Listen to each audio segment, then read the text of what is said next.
Morales. Hi. I hope you're doing well today. Well, thank you. I am.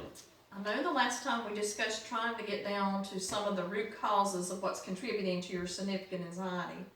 I would like to help you find out what we call is your schema. And this schema may help us to understand what's contributing to your anxious thoughts.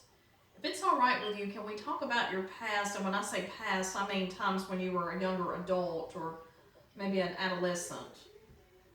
Do you mind closing your eyes and trying to think back to a time? Okay. Okay.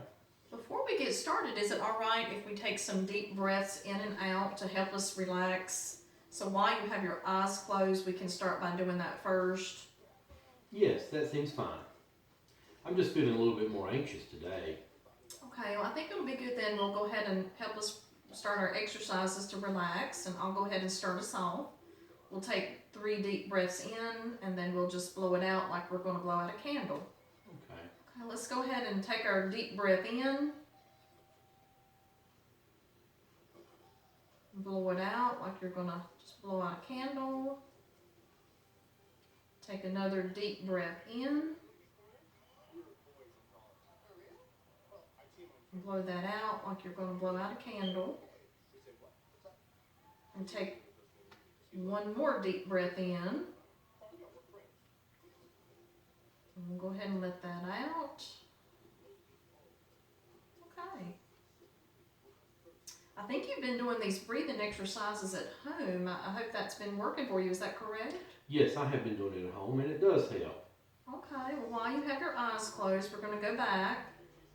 Can you tell me about any times when you were younger that you've noticed you were becoming anxious? And perhaps you've never had this feeling before. You had never felt being anxious before until now.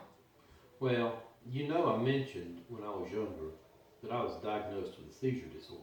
Yes. Can you share about that? I remember the day when I was diagnosed. It was so traumatic for my family and me.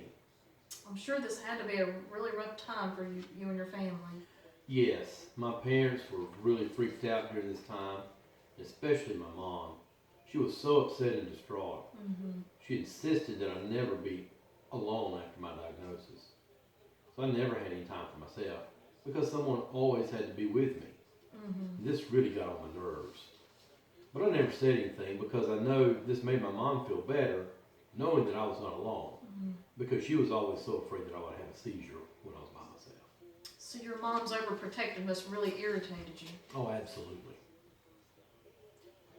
Do you believe your mom's overprotectiveness kept you from being independent when you were growing up?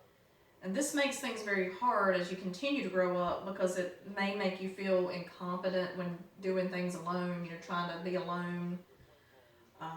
And if you recall through your journaling, the main times that your anxiety has been at the highest is when you're trying to drive down the road alone. Yes, I think when I first started experiencing anxiety back then was when I was alone because I got so accustomed to being around people and never had the opportunity to learn how to be alone. Okay, can you help me understand when you're saying you were feeling anxious as a young adult when you were not in the presence of others after your diagnosis? Yes, that's correct. Well, I feel so anxious thinking back about being diagnosed. It was just scary for my parents and me. I'm sure you were very scared. It's remarkable how you can recall the first time when you were experiencing anxiety. I mean, you're doing a very good job today. Ms. Morales, with you talking about your childhood and your young adulthood, this helps us identify what we call core beliefs or schema that's led to your anxious thoughts. I think you've done a good job by recalling that traumatic event such as that seizure disorder's diagnosis and helping get down to the root cause of your anxiety now. You can open your eyes now. Ms. Morales, this has helped us with identifying what we call your schema, and it helps us to understand where some of those distorted thoughts have started. Just another thing that I've noticed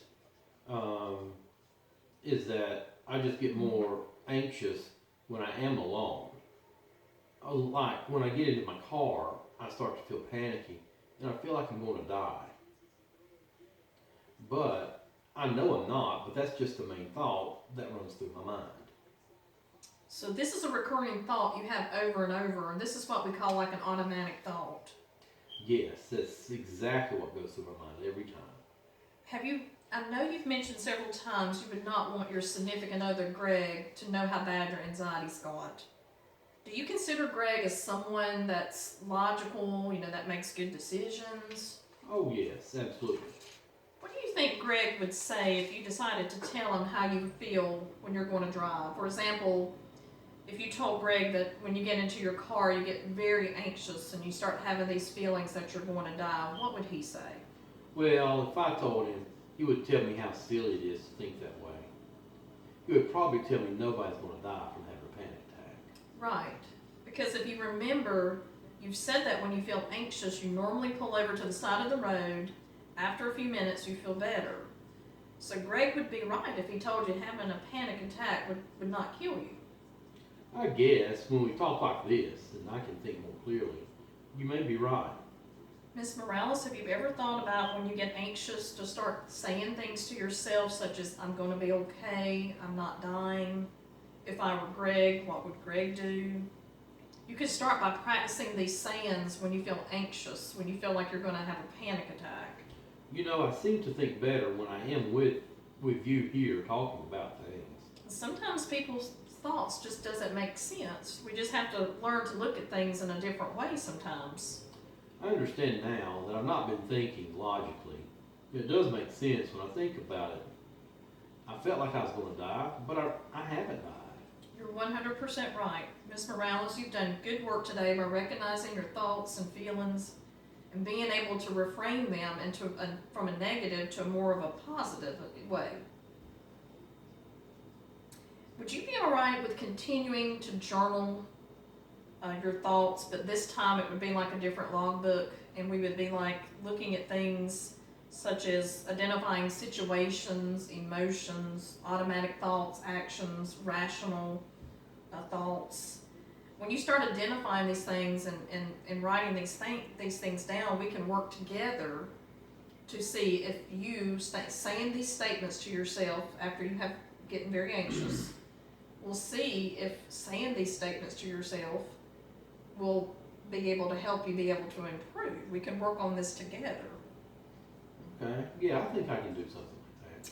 So we'll continue to work on what we call challenging your thoughts and reframing those thoughts from a negative way into more of a positive way. That sounds like a good idea. Okay, we'll have another session in a couple of weeks.